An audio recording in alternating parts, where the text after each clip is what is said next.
I'd like to call the Joint Facilities, Security and Transportation and Teaching and Learning Subcommittee meeting to order, please. Turning it over to the superintendent. Thank you. Good evening, everyone. We'll read the typical statement we do for the convening of subcommittees. This joint subcommittee meeting is not a meeting of the whole school committee. Therefore, per open meeting law, only subcommittee members may discuss, deliberate, and vote on matters before the subcommittee. The subcommittee meeting members are as follows. For Teaching and Learning, Chair Emily Lebo, Paul Bergoli, and Catherine Hubley. And for Facilities, Chair Catherine Hubley, Tina Cahill, and Doug Guttrow. Thank you. So we're here to discuss the reopening of the Emilio Della Chiesa Early Childhood Center for pre-kindergarten classes and Lincoln Hancock Community School kindergarten classes. Does anybody want to discuss this? I have a couple of things I'd like to start with, but would anybody prefer? So I was looking at this from a teaching and learning perspective. And today I actually went on to the school YouTube site and watched the meeting again, so that I could really hear it from that point of view, and having the principal back in my ear talking about the challenges that she faces and so many of the educators face in that building, and being able to give kids an equitable space to learn. And in some of the pictures, I'm sure you remember what some of the pictures look like, where they're actually in hallways and in little cubby holes trying to teach students without walls, and supply services for special needs students without walls. And they've already had a problem and had to move one of their kindergarten, their transitional kindergarten class out because they didn't have enough room for it. So those kids are already moved out of their neighborhood and are no longer being able to be served. So I know that we have a lot of facilities challenges in the district. I think we have full schools. We heard that the other night when we had a school that we would have liked to have maybe put another classroom in, but there wasn't another classroom to put that school in. And so I think that you people on this body in the future are going to have to really do some discussions about facilities moving forward, and potentially looking at redistricting. But I think for this particular thing, the right thing to do for these children, these students, the children, the teachers, especially the parents, is to make sure that they have spaces that are safe and able to be safe instructional spaces for them. And I don't believe, after hearing her again, while watching that video, she doesn't feel is adequate. And so she's the leader of the building, and she's got 400, 500 kids down there, 450 kids, and 550 kids. It's asking an awful lot to do the right thing by those kids under those circumstances. So for me, I am definitely going to support this from a teaching and learning point of view, knowing that there are facilities issues that have to be addressed at some point in time. Anyone else? I was going to say, on the point of, from the facilities perspective of that, I completely agree. We did hear that it is a great need for space over there. Can't have, as we hear on the back in our pamphlet here with the main concerns, people from outside the building have to come in through the space to reach the stairs to the main office. 3 classrooms are not behind any locked door space in high traffic areas. I mean, these are main concerns, and hearing that there are classrooms in the hallway, these are main concerns, and we heard them from the principal. And from a facilities perspective, this is not okay. And if this is the way we can fix that, we need to go forward. So I agree wholeheartedly. Mr. Guttrow? I've got 3 comments that I want to make. One, we spent the last 6 weeks in teaching and learning and subcommittee meetings of the whole discussing the PIPs, as we often do. At the last meeting, Mrs. Perdios objected to the Della Chiesa proposal, saying that it should be discussed in subcommittee. And so my feeling is that it's either poor planning or by design, that the only person that really had a discussion, wanted to talk about it, can't sit at the table during the subcommittee meetings to discuss it.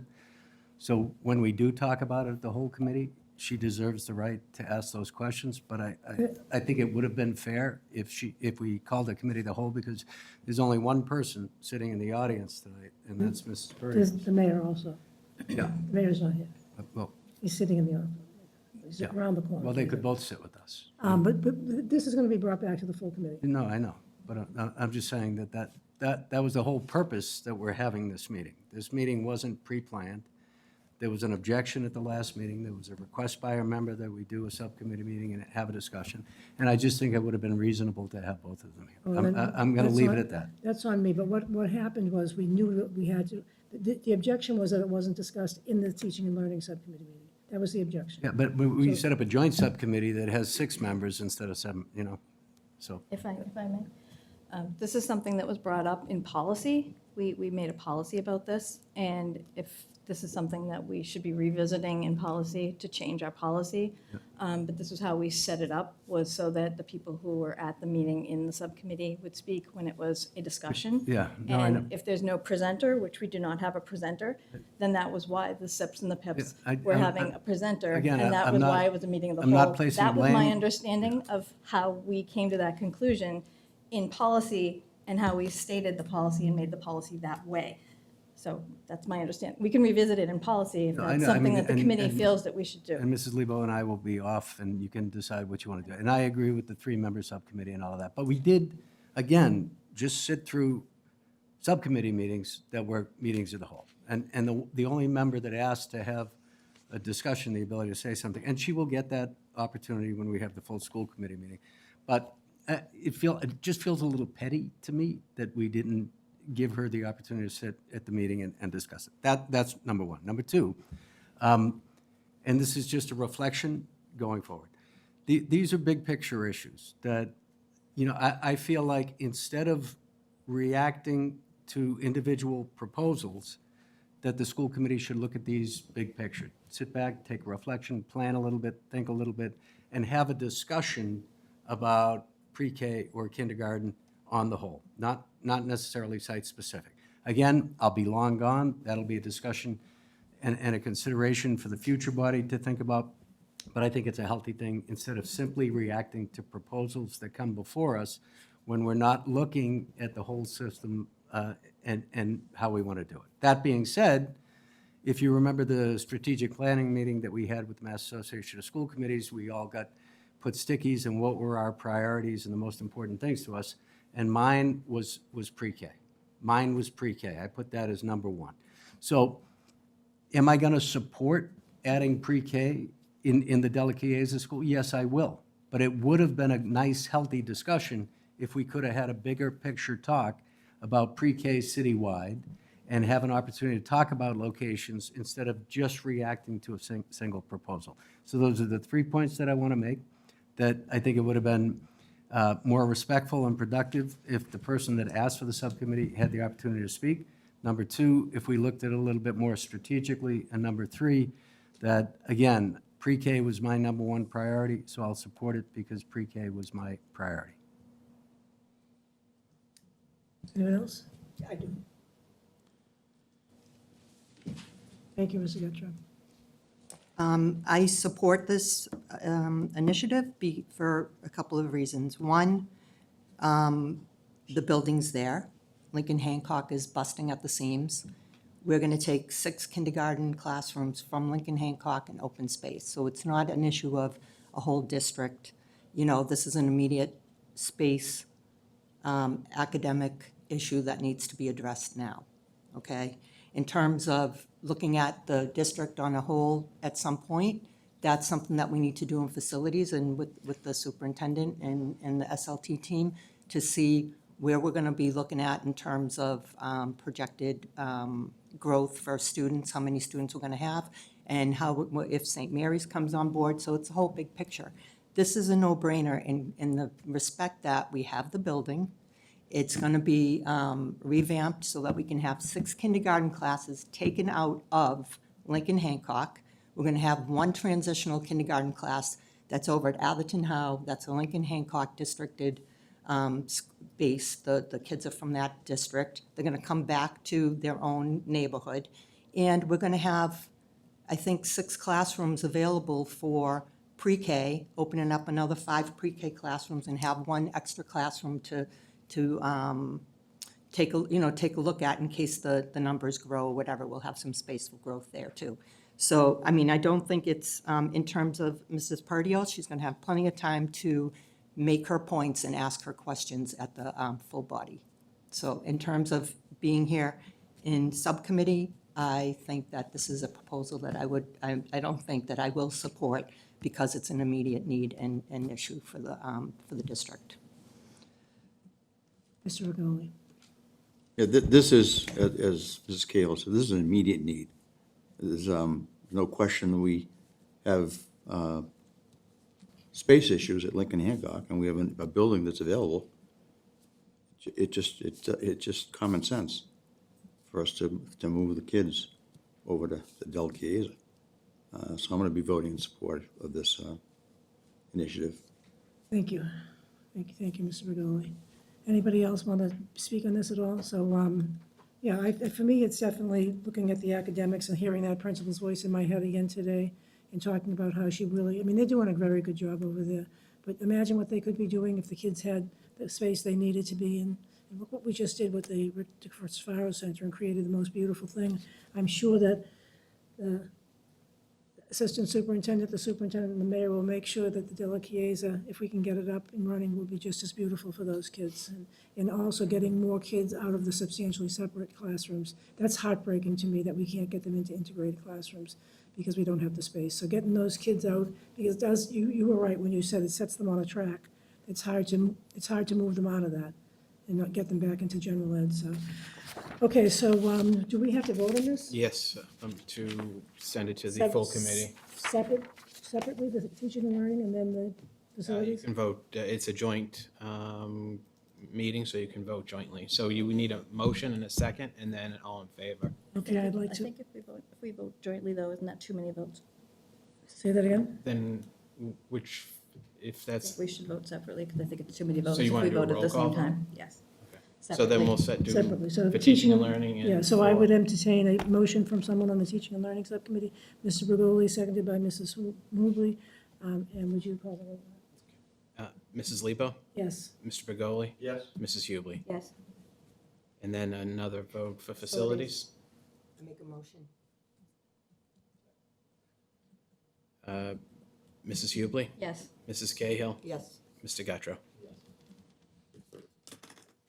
Want to adjourn the meeting? Yes, Thank you. thank you.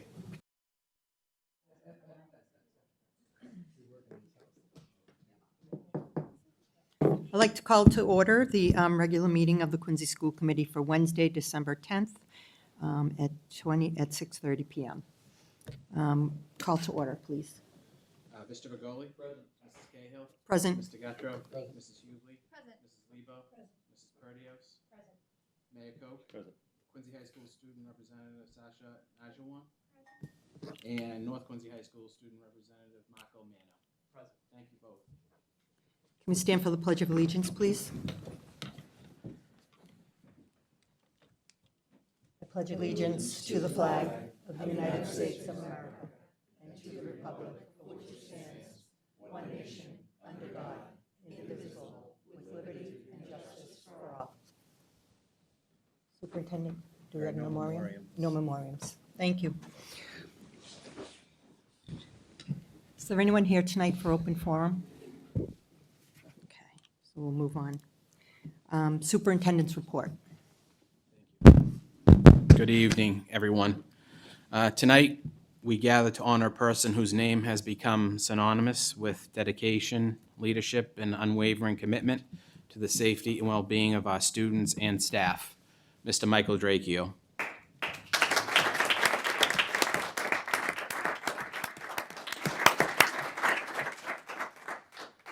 Michael's career with the Quincy Public Schools spans an extraordinary 30 years, but his story here begins long before he ever stepped into the role many of us know him for today. He first joined our district as a physical education teacher, bringing with him an energy and passion that inspired students to push themselves, to grow, and to believe in their own potential. And while most of us would consider one full-time job more than enough, Michael was never most people. At the same time he was teaching during the day and coaching various QPS sports teams, he spent his nights serving the community as a deputy sheriff for the Norfolk County Sheriff's Office.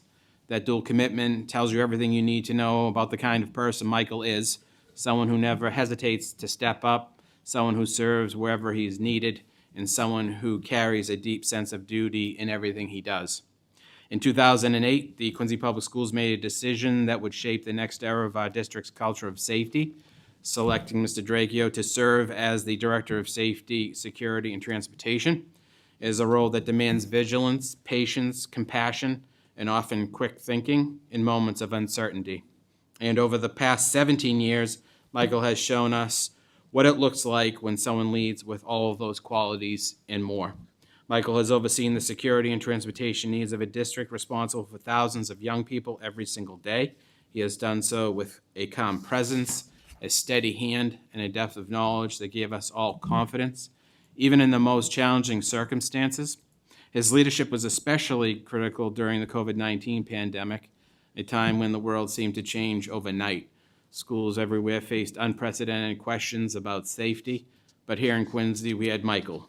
He worked tirelessly to navigate constantly shifting guidance, to design safe transportation plans, to adapt security protocols, and to make sure that every student and every staff member had what they needed to feel protected and supported.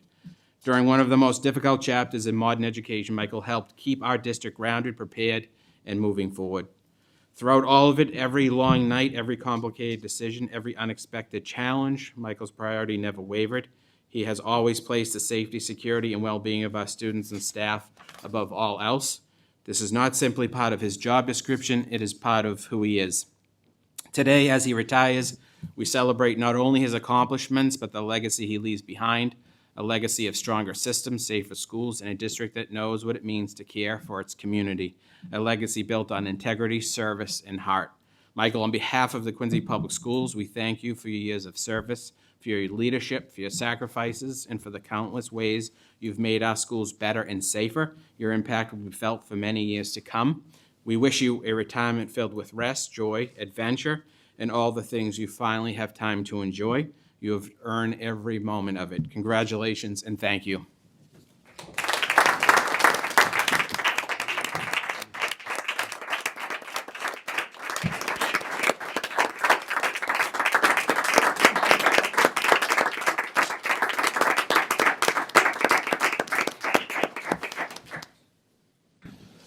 Anyone want to say anything? Yes. Do you want, Mayor? Thank you, Madam Chair. Michael, Kevin, the superintendent, said it all.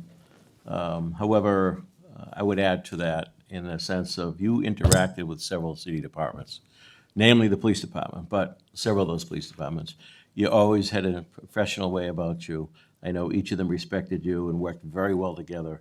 We're one city, and you recognize that in your role, working with others.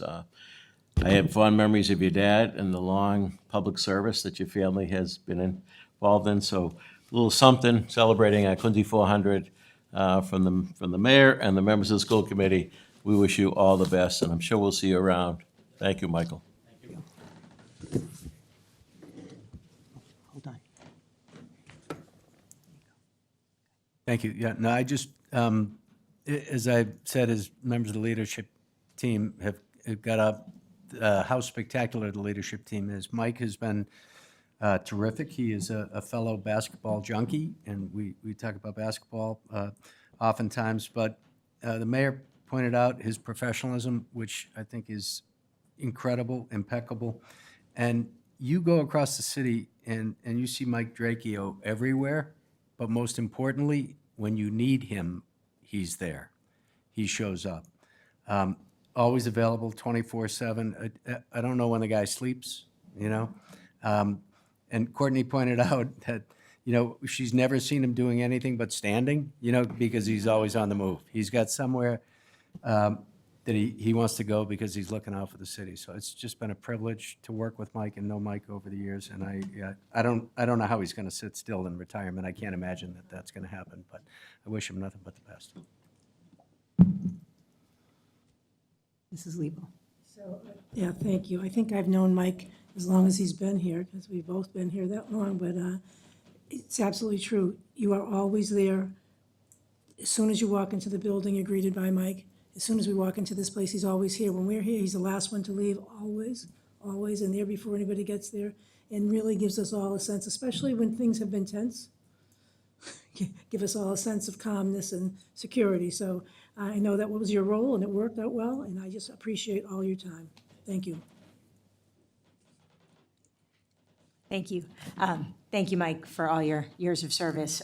You know, as head of transportation and security, you are the top person responsible for the safety of 10,000 kids in our schools every day. And you don't take that role lightly. Professionalism, I think everyone has mentioned, and I wrote that down as the first thing I was going to say in my comments. Always professional, always serious, never taking this lightly. And you know the role you have, and you do it impeccably, and you just always take it seriously. So I appreciate that. As having 3 kids in the system, I feel safer knowing that you're leading the train on that and the protocols and the staff on that. So I appreciate that. And I do hope you get to sit down. We talked about these chairs that school committee members get and that you don't get a chair. And I said, well, he doesn't sit anyway, so he doesn't really need a chair, right? So I do hope you get to sit down on something and play with your dogs and take a minute. And as Superintendent said, and you've earned it more so, and we just so appreciate you. Thank you. Mr. Bergoli. Coach? You're gonna be missed. You're a fixture here. You've always been here for us. You've always been here for the city. Your dad left you a legacy, and you carried it on. We're not gonna name a square in your honor, but maybe we'll do something other than that. But I consider you a friend, and over the years you've been that person to me. And I appreciate that very much. It means more than you know, especially from a fellow Italian. The only thing I'm concerned about is who's going to take over the candy?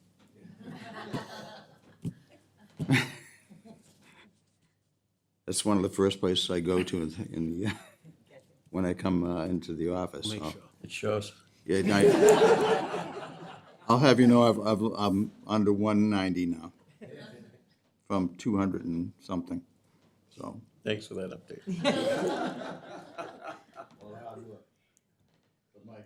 Appreciate you and your friendship over the years, and really gonna miss you. Good luck.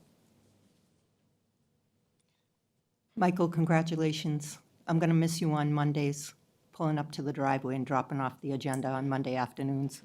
I hope that this gives you the time now to finally take that trip to Italy that you've been hoping to take. And I'm sure we're going to see you, and we'll see you around the city. So thank you for everything. Thank you. All set? Yeah, do you want to take a picture, Mike, with us? You don't mind? Do you want to say anything? Real quick. I'll try to make it quick. He was prepared.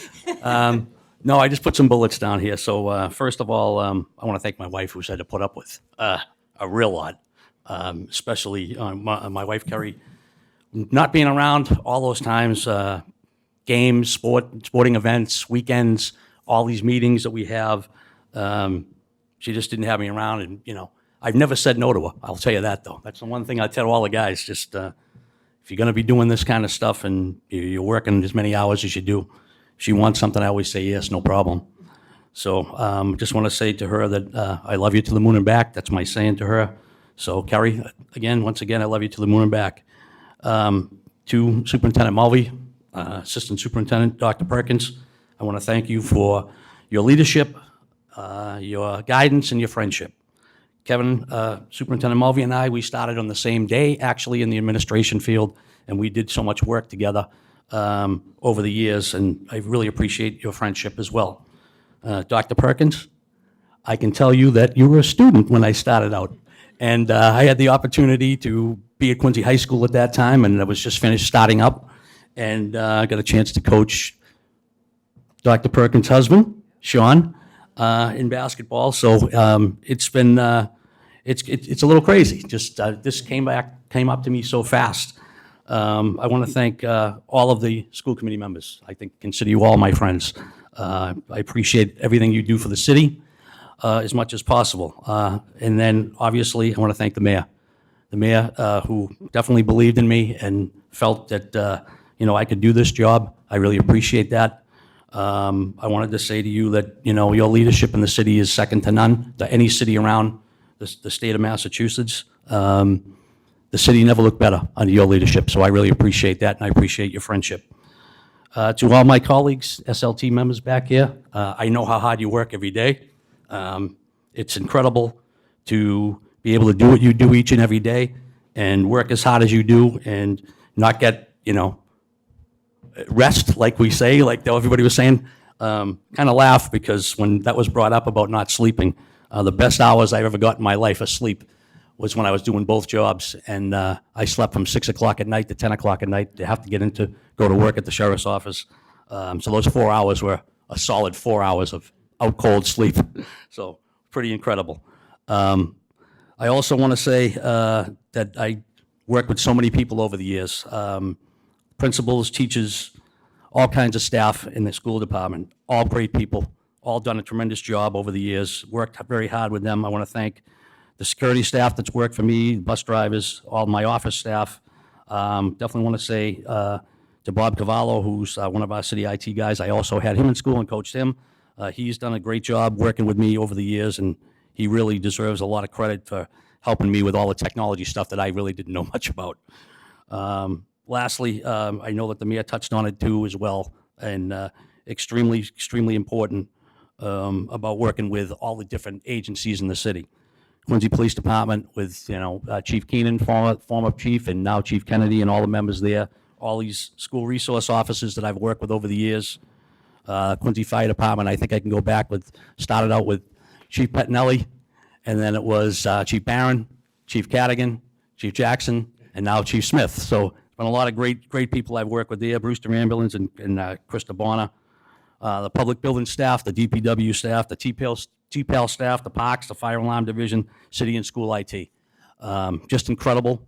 So many people you touch and work with on a regular basis. I want to thank Laura Owens also, who helped me out a lot, I must say.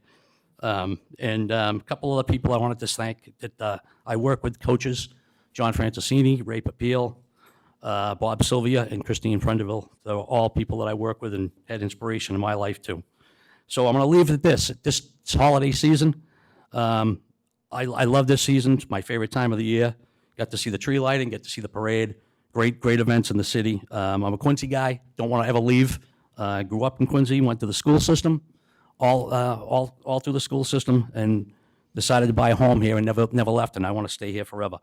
But a quote from my favorite Christmas movie, and I just want to say, no man is a failure who has friends. And I think everybody knows that movie. It's a Wonderful Life. So thank you so much. Appreciate it.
All set?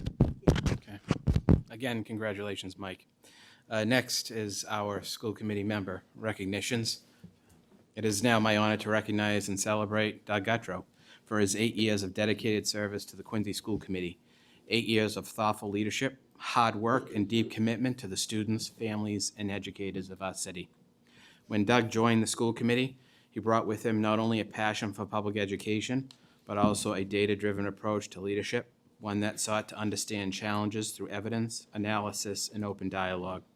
Doug has always been the person to ask the tough questions, to dig deeper into the numbers, and to make sure every decision was grounded in what would be best for all of the students and families of Quincy, both today and for generations to come. Over the past 8 years, Doug has helped guide our schools through an extraordinary period of challenge, progress, and growth. Under his tenure, the city has made historic investments in educational facilities, projects that will shape learning for decades ahead. The opening of the Southwest Middle School and the Dr. Richter Cristofaro Learning Center stands as a testament to that vision: modern, inclusive, and forward-looking schools designed to meet the needs of all learners. And now, as construction continues on the new Squantum Elementary School, Doug's legacy continues to take shape literally in bricks, classrooms, and playgrounds that will welcome future generations of Quincy's students. But Doug's impact extends well beyond buildings. He has championed the development of new curricula that reflect both rigor and relevance, ensuring Quincy students are prepared not only for academic success, but for the challenges of an ever-changing world. Recognizing the growing diversity of our community, Doug was also a steadfast advocate for expanded translation and communication services, helping to make our schools more accessible and inclusive for all families. His efforts have strengthened trust, transparency, and engagement across our city. Through it all, Doug's service has reflected the best of what public leadership can be: principled, pragmatic, and deeply rooted in care for the community.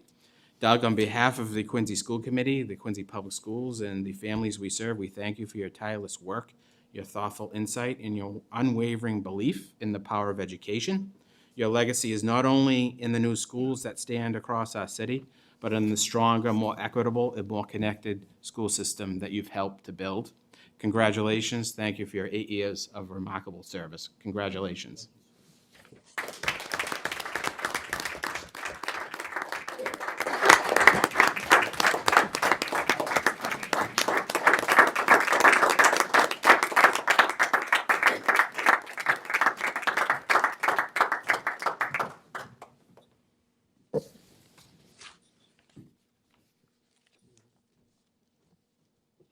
Thanks. I get to go first, I guess. So Doug, I just want to say that I've enjoyed our many years of friendship and getting the chance to serve with you as a colleague on the school committee. I've always appreciated your thoughtful consideration of the issues and your steady focus on data and evidence and outcomes. You listen, and your comments are always insightful and concise, something that I have yet to master, but they're very, very pointed and purposeful and thoughtful, and I very much appreciate that. And I also want to thank you for your 22 years of service to Quincy on the city side and the school side, and Quincy is definitely better because of your voice and your advocacy. And I wish you all the best on your next chapter. Sure we'll be seeing you, but thank you. So Doug, really, one of the things, everything that the superintendent and Ms. Perudio said about you, I agree with. One of the things that really meant the most to me is I could call you. I could always call you when there was something I just wanted to flesh out a little bit more or talk about. I could always call you. You were always available to have a conversation with, and I really appreciate that and the friendship that developed because of that, because I really, that meant so much to me, knowing that I could call you and just tell you what I was thinking and bounce stuff off you. So I really appreciate all of that. And you were great on this committee with us. You really were. You called us on the carpet a few times. But really, you were great. So I really appreciate everything. Thank you. Thank you, Madam Chair. I concur with the remarks made by my colleagues and the superintendent. Doug, we've worked together on behalf of the city for a long time, going back to your time in the council, my time in the park department, now Department of Natural Resources. And like Emily, you could always have a respectful discussion about issues and disagree but not be disagreeable, which is something lacking in today's political world, unfortunately. So in a way, hate to see you leave the scene, but you've served the city well, the city that you love. And I know how proud of your boys you are. I appreciate the years of service we worked together, and I wish you all the best. I just reiterate everything everyone said. Thank you for your service to Quincy, especially, you know, all the years that you spent on the council and the school committee, and it's not easy, you know, it's difficult when you have to think about all the issues and find ways to be able to collaborate with everyone for the best outcomes that we can come up with. And thank you for, like Emily said, being able to get on the phone and talk through some issues and be able to understand protocol and all the government experience you have and how meetings are run and stuff like that. I will miss that. And good luck with your next continued government service. You have a long life left, and we'll be watching from afar. Thank you. I just have one more thing, a question for you, Doug. Which is harder? Which is more work, the school committee or the city council? The truth, which is more work? More homework? Being a ward council, I would get 5 to 10 calls and 10 to 20 emails a day. And I probably generated that myself just by the newsletters and the communication, but it's a labor of love. It's all labor of love, you know? Well, you did a great job both places, so thank you. I learned a lot. Yeah, I'll just say a few short things. So I am incredibly humbled to have had the opportunity to both be a city councilor and then subsequently serve on the school committee. I think I've got more out of that experience personally and professionally than I've given back. I've met a tremendous amount of incredible people, you know, like Mike said, his love for the city, and everybody here has a love for the city. And I know most of you know my son Scotty's middle name is Quincy, you know. So immense pride. You know, I've taught as an adjunct professor at Suffolk University for 20 years, so I value the educators that we have in the system.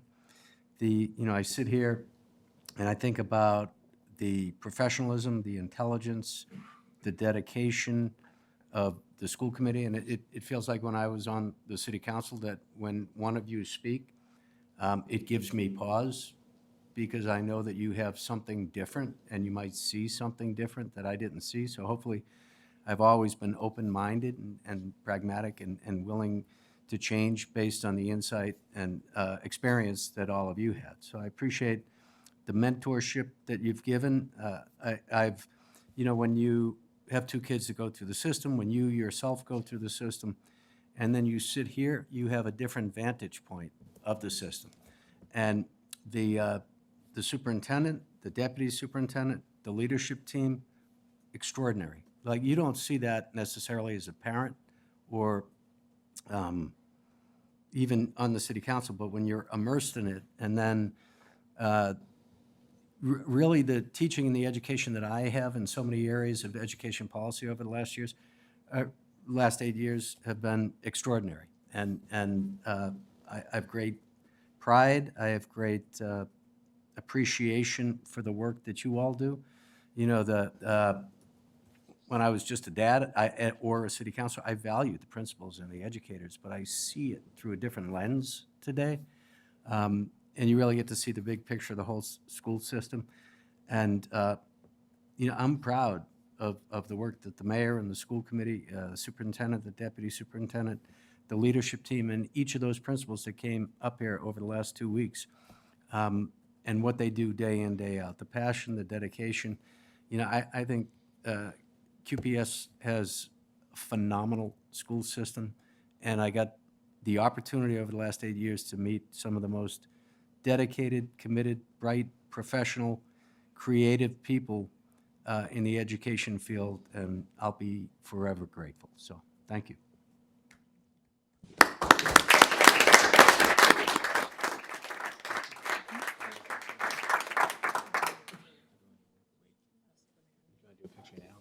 Yeah, wait. Wait, okay. Thank you. Tonight, we also gather to honor someone whose leadership and unwavering commitment have shaped the Quincy School Committee for more than a decade. For 14 years, Emily Lebo has served on the Quincy School Committee with distinction, purpose, and heart. Her impact on our schools, our educators, and most importantly, our students is lasting and immeasurable. Emily's school committee service began with a simple but profound belief that every child deserves access to exceptional educational opportunities. From her earliest days on the committee, she worked tirelessly to strengthen the structure and effectiveness of our governance. Both as a member of the school committee and vice chair of the school committee, Emily helped shape a culture of collaboration, transparency, and thoughtful decision-making that will benefit generations of students to come. Her leadership extended deeply into the academic core of our district. Emily established and skillfully chaired the Teaching and Learning Subcommittee, ensuring that instructional quality, curriculum enhancement, and student outcomes remain central to the committee's work. Through her guidance, Quincy strengthened its commitment not only to what students learn, but how they learn. Always focused on improvement, Emily championed a revamp of both the program improvement and school improvement plan presentation processes. Her insistence on clarity, accountability, and meaningful reflection elevated these reports from routine documents into powerful tools for strategic progress. Because of her leadership, schools today engage in more thoughtful planning, more productive dialogue, and more data-driven improvement efforts. Emily's advocacy extended far beyond traditional academics. Her strong and vocal support for Quincy's career and vocational technical education programs helped expand pathways that empower students to discover their talents, develop real-world skills, and enter adulthood with confidence. She understood that education must open doors, and she made sure Quincy offered many. Her leadership was never more critical than during the COVID-19 pandemic. In a time of uncertainty, confusion, and unprecedented challenge, Emily was a steady hand. She worked to support students and families navigating remote learning, to ensure educators had the tools they needed, and to advocate for safe, responsible decision-making. Her compassion and clarity helped guide the district through one of the most difficult moments in its history. And of course, Emily's imprint can be seen across the city in the very buildings where children learn each day. She played a vital role in the construction of several transformative new schools: Central Middle School, Southwest Middle School, the Dr. Rick DeCristofaro Learning Center, and the soon-to-open new Squantum Elementary School. These buildings are more than brick and mortar. They are vibrant, modern learning centers that will serve Quincy students for generations. They stand as a testament to her foresight, her advocacy, and her belief in the importance of creating spaces worthy of our children. Emily Lebo's legacy is one of service, leadership, and deep care for the Quincy community. For 14 years on the committee, she has given her time, her expertise, her voice, and her heart to our schools.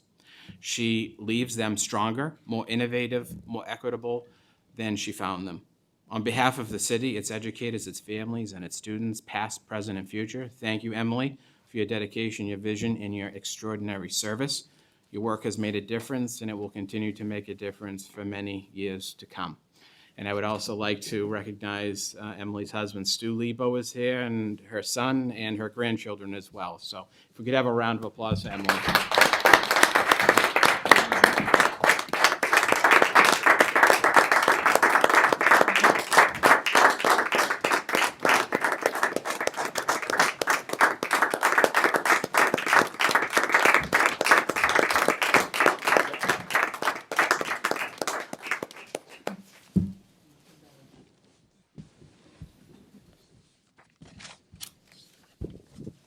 Thank you, Madam Chair. If I could add to those very eloquent remarks, Emily, I've known you a long time. You were an early supporter when I stepped into the arena. Certainly grateful for that friendship over the years, and we've quickly worked together outside of here between the Garden Club and your recycling work and all those other special projects. But I felt with you up here, in your experience and background, you made everybody better. You pushed without being critical. You challenged without making anything personal. I remember the old E.F. Hutton. You know, when Emily spoke, you listened, because you came from a place, you were there, you served.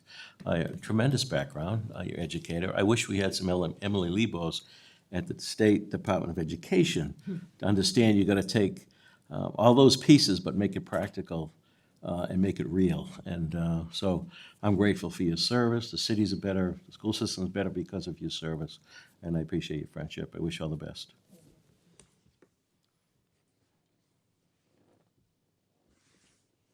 Thank you. I am honored and proud to have gotten the opportunity to serve with you, Emily. Emily is my friend and my neighbor, so I know she's not going anywhere. To me, I'll see her around the neighborhood in the garden club and Stafford Park, everything. But Emily is a wealth of knowledge, and I have picked her brain on numerous occasions, and I know when I call, she answers the phone, and when I text, she answers the text, and many times, and I will not stop doing that. So that's fair warning, if you're in Jamaica or Australia, I'm still going to be calling and texting you. So I'm very proud to have worked with you.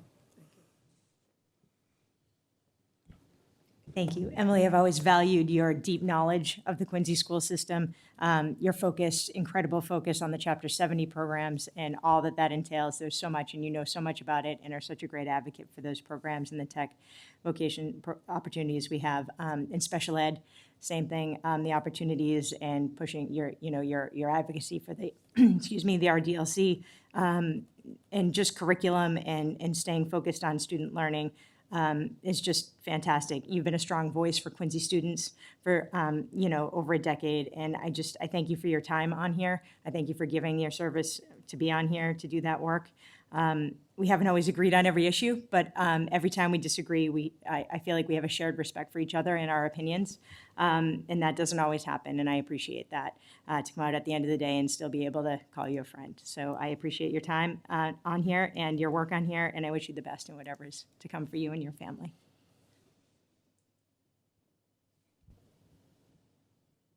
Are we good? Yeah.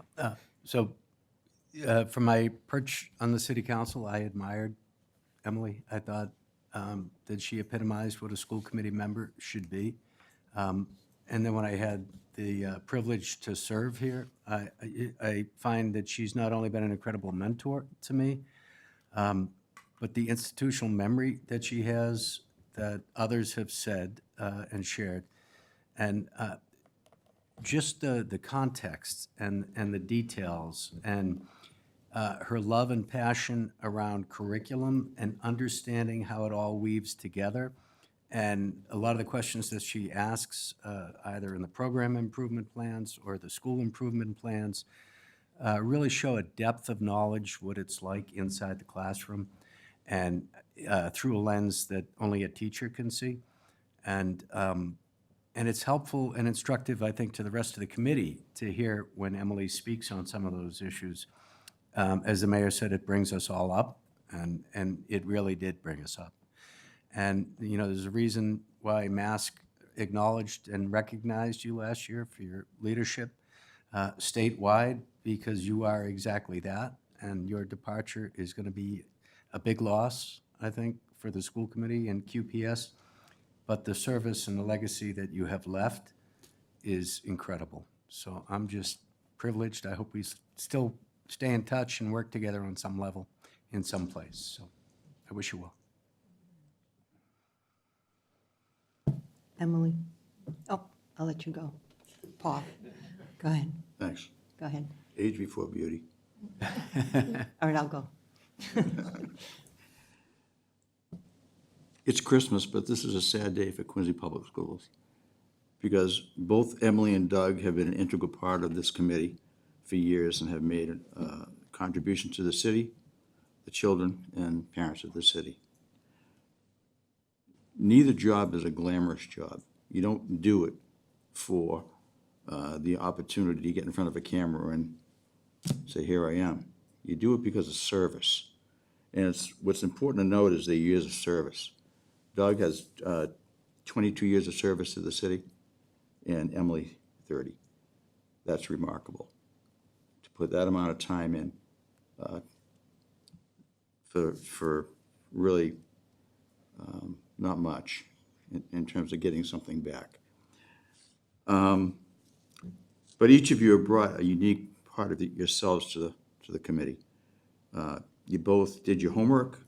You were always prepared, offered your perspective, and on issues that were important to the committee.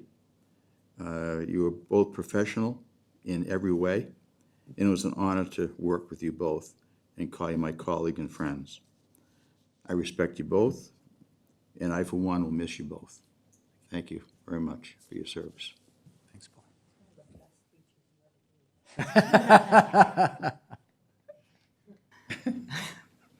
I'm going to miss you so much, you don't even know. I really am. You've been a great example of what a school committee member should be.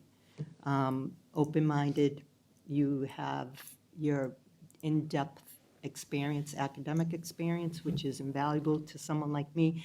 When people come on school committee or when they're running for school committee, I think to Doug's point, you don't really understand the depth of the work that you're going to be looking at and being involved in. And having you there to be able to, again, like you said, make a phone call, talk through issues, and try to come up with what's best for the students, the faculty and staff, and families. And your commitment, not only to education, but your commitment to Quincy and the families and the students in the city is really going to be missed up here, but I'm going to miss you a lot. So I'm sad to see you go, but I'm glad to see you go. Hopefully enjoy your family and get some travel and take time for yourself. So thank you. Thank you for everything.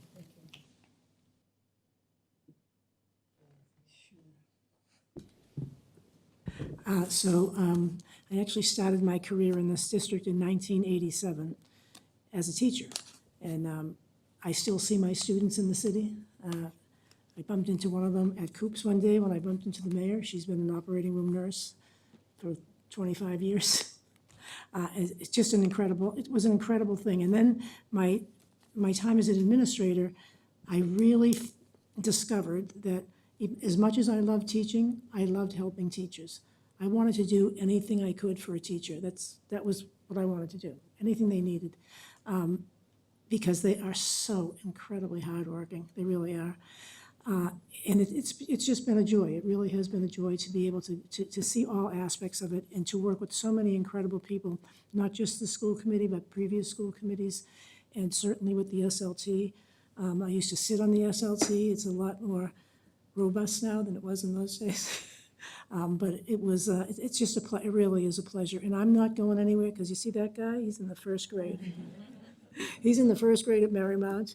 Phil's in the sixth grade at Central, and I've got 3 other kids in the schools, still in the schools. 2 have just graduated, and one of them is at ski practice now for the ski team. So I'm not going anywhere, and I have just enjoyed working so much with all of you, and I really am grateful to the citizens for electing me and giving me this chance to serve the city, which I also love. And I would like to go someplace different or a little smaller, but my husband will never leave the house.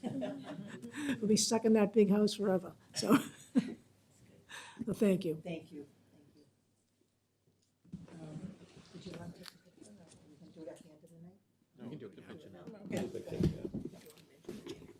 Oh, yeah. Move the chairs in the middle. You and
And I do want to point out that both Mr. Gattro and Mrs. Lebo have received chairs in recognition of their service to the Quincy Public Schools. The chairs have the Quincy Public Schools seal and the years of service as well. So again, congratulations to both of you. Thank you. Next on the agenda is student recognitions. Congratulations to the winners of the annual Quincy Sun Christmas Poster Contest. The winning students were invited to ride on a float in the recent Quincy Christmas Parade, and their posters are displayed in the windows of the Quincy Sun offices on Hancock Street. For grades 1 through 3, Ariella Tai from Lincoln Hancock. Grade 2, first place, Idayant Panda from Clifford Marshall. Grade 3, second place, Eunice Wu from Wollaston, grade 2, third place. For grades 4 through 5, Prana Singh from Point Webster, grade 5, first place. Karthik Musanuru from Southwest, grade 5, second place. Quincy Catholic Academy, grade 4, student Olivia Lynn won third place. Congratulations to all of these students, and thank you to the Quincy Sun for, as always, supporting our students in this great initiative. And lastly, the QNQ Band and Color Guard at the City of Quincy's recent Christmas Parade. The QNQ Band took Best Percussion, Best Color Guard, and Overall Music, Visual, and Effect. The students also won Best Overall Band for the 5th year in a row. Congratulations to the QNQ Band and Color Guard on this incredible achievement. Congratulations, everybody. With that, that ends the superintendent's report. Thank you. Next on the agenda, we have old business, which is the reopening of the Emilio Della Chiesa Early Childhood Center for new pre-kindergarten classes at Lincoln Hancock Community School kindergarten classes. Mayor Koch, would you like to say anything? Certainly, I support the plan that's been put in front of us by the superintendent and his team. And I know there's been discussions about this for months. I know we've discussed it before as a school committee, and I know we've had the opportunity to discuss it with the superintendent. We have a challenge before us. As some of you met before this meeting in subcommittee to discuss that. We have a challenge of having kindergarten classes in hallways at Lincoln Hancock School. This is a great opportunity to alleviate that. To me, that's the immediate issue in front of us. And we'll also get the bonus of getting extra classes for pre-kindergarten. We know we have got wait lists for pre-K as well. So I support the plan. From here, once the school committee makes a vote, I will be instructing my Commissioner of Public Buildings to put together, he's already working on it, but essentially put the specifications together to the upgrades of the building. The HVAC, mechanicals of the building all need major attention. Once we do that, we'll put it out to bid, and once the bids come in, and then we'll go before the city council and seek an appropriation. That would be the format going forward. So I don't expect that to be before the council for a few months because the bidding process has happened first. But I trust our professionals that do this every day. I appreciate their advice, and I support the plan. Do we have a motion? I'll make a motion to approve. Motion to approve, Mrs. Hubley, second by Mrs. Lebo. On the motion, Thank you, Madam Chair. So at the last full school committee meeting, this issue was on the agenda for a vote, and I objected to it because we hadn't yet had the in-depth conversation that we agreed to have in subcommittee after it was originally presented to us back in March. So I had asked for that subcommittee meeting to take place, to be a meeting of the whole, so that we could all have a conversation about the issues. So I apologize that my comments are kind of going to be a little disjointed, more monologue-like. I would have appreciated this being more of a discussion. We could have sort of had more communication about it. But it's a major change. We're taking an entire grade out of one building. And I don't take this as a no-brainer or something that we're doing lightly. I basically have 3 concerns about the plan. And I'm not going to be as brief as Doug was with his words. He's very concise. But my 3 concerns, first, I don't think we have enough information to vote on this. I still haven't seen any conceptual floor plans for Della or any renovation plans for Lincoln, construction timelines, cost estimates, a secured funding source. I haven't seen a communication plan for families explaining how the transition will roll out. I haven't heard about any conversations with our kindergarten educators at Lincoln, who I'm sure have valuable thoughts and ideas that could inform the transition plan. I haven't heard any transportation details, for instance, how the pre-K kiddos will get to and from Della, if they'll be bused from all over the city or just from a certain area of the city. Also, logistically speaking, what will drop-off and pickup look like for families with a kindergartner and an older sibling at Lincoln? Assuming start and end times will have to be staggered at the two schools, families who now drop all of their children off at Lincoln at 7:45, or perhaps earlier for breakfast, before going directly to work, will now have to drive 15 minutes away without traffic to do a second drop-off at Della at 8:15, getting them to work well over 30 minutes later than they do now. Has this plan been presented to Lincoln Hancock families, and have their opinions been solicited?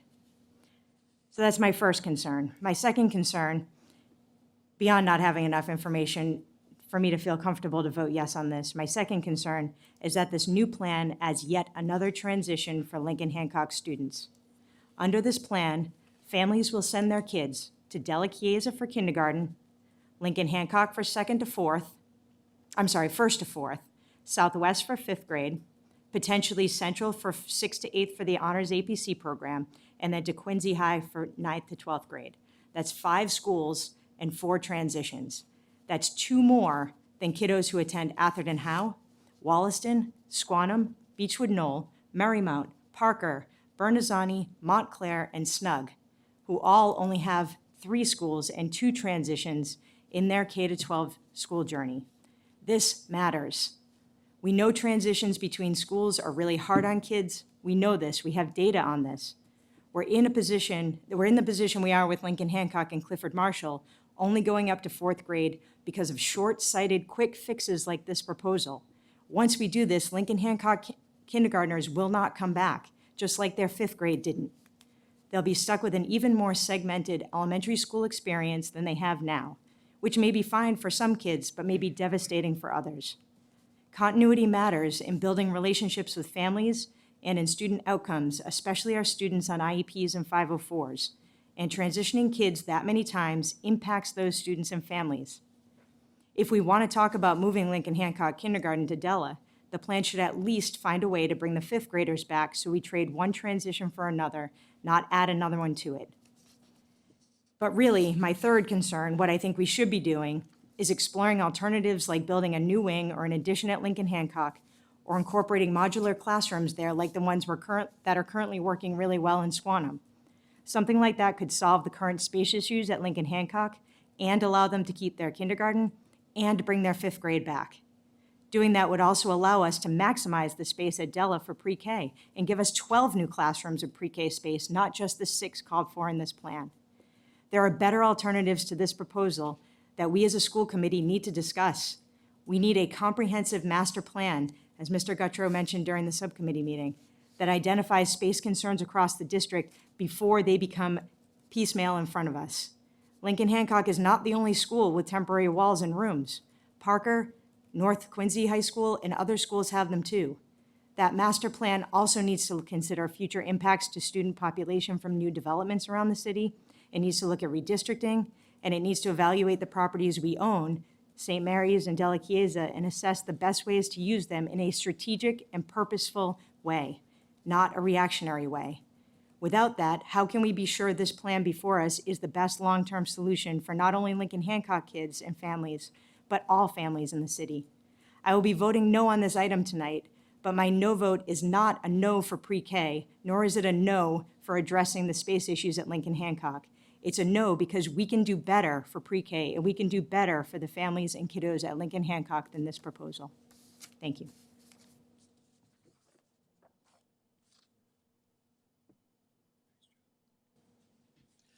I appreciate the remarks of my colleague, but I kind of resent the tone of it, and this isn't short-sighted.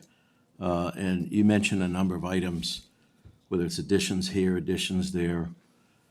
This city has been extremely supportive of the school system. It's one of the few communities in Massachusetts, we've got 5 new schools. We've supported all kinds of improvements to buildings across the city. And I can tell you that Della Chiesa, whatever we do with it, needs improvement, needs all new mechanicals, needs HVAC. And in my opinion, the challenge in front of us has been articulated by the superintendent, assistant superintendent, is to relieve the pressure right now, those kindergarten kids at Lincoln Hancock. You know, going down the road, yes, we can talk about master plans, it always comes down to the money. It comes down to the dollars, and things are getting tight in the state, things are getting tight in the city. I don't anticipate putting any appropriation before the city council in the near future, other than emergency repairs, except for a new school in West Quincy. We purchased a site planned for that before it was bought up, and condominiums built there, well thought out, not short-sighted, but really great foresight in my view.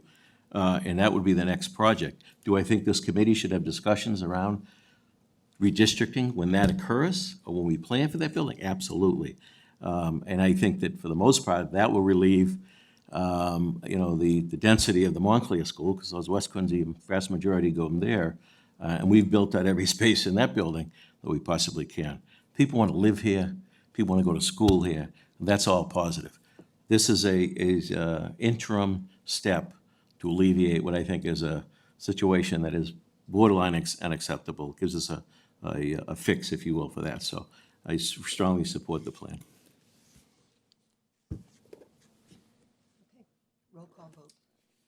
Mr. Begoli? Yes.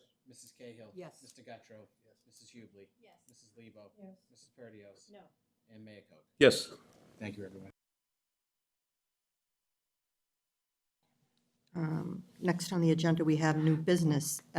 South Shore Educational Collaborative Capital Reserve Account. Superintendent. Thank you. Good evening again, everyone. Before you, I hope that you had the opportunity to read this letter. It is self-explanatory. I am the board designee that the school committee sends to SSEC to represent the Quincy School Committee.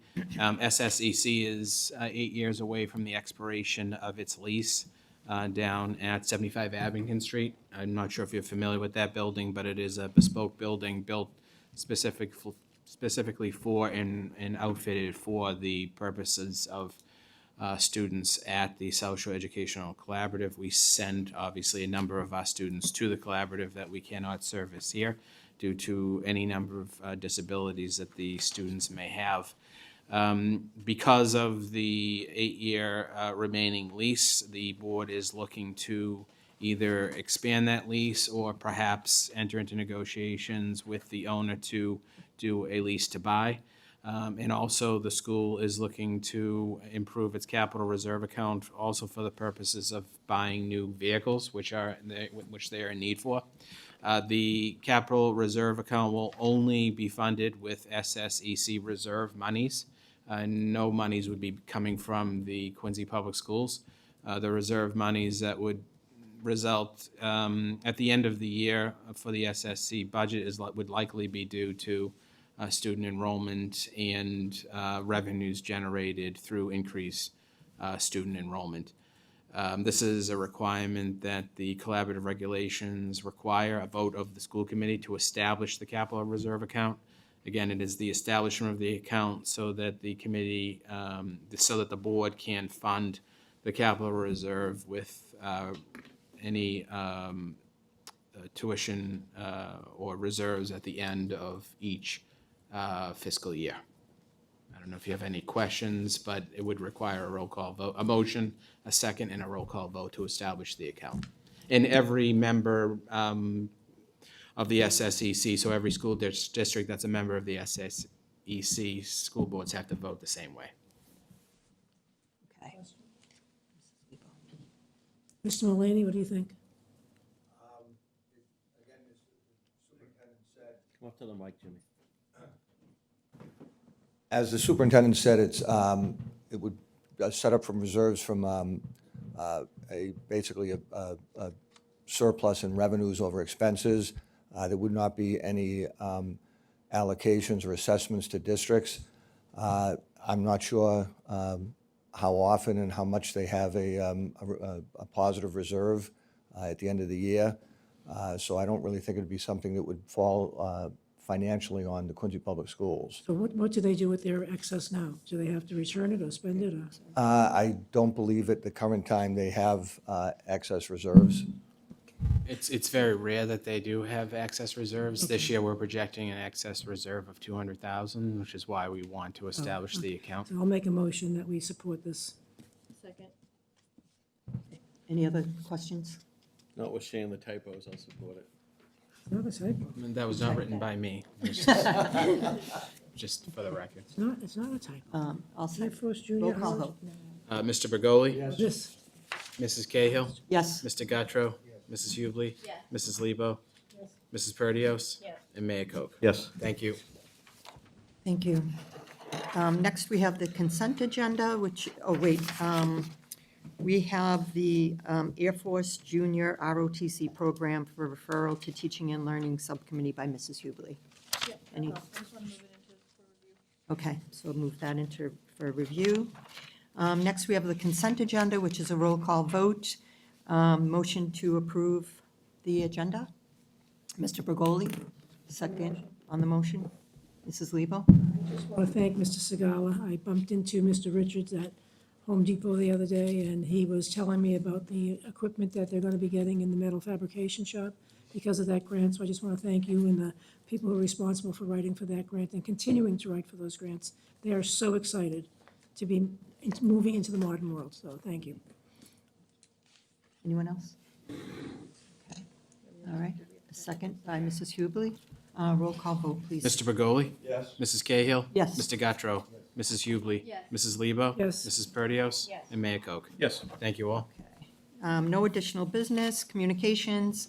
Next upcoming school committee meetings, January 7th and the 21st at 6:30 PM, February 11th, March 11th, and March 25th. Upcoming subcommittee meetings, January 14th with special ed and EDI. January 21st is quarterly budget and finance. February 4th is teaching and learning, all starting at 6 PM. Reports of subcommittees, none, and executive session, none. So we are adjourned. Buon Natale a tutti. Thanks, everybody. Good night.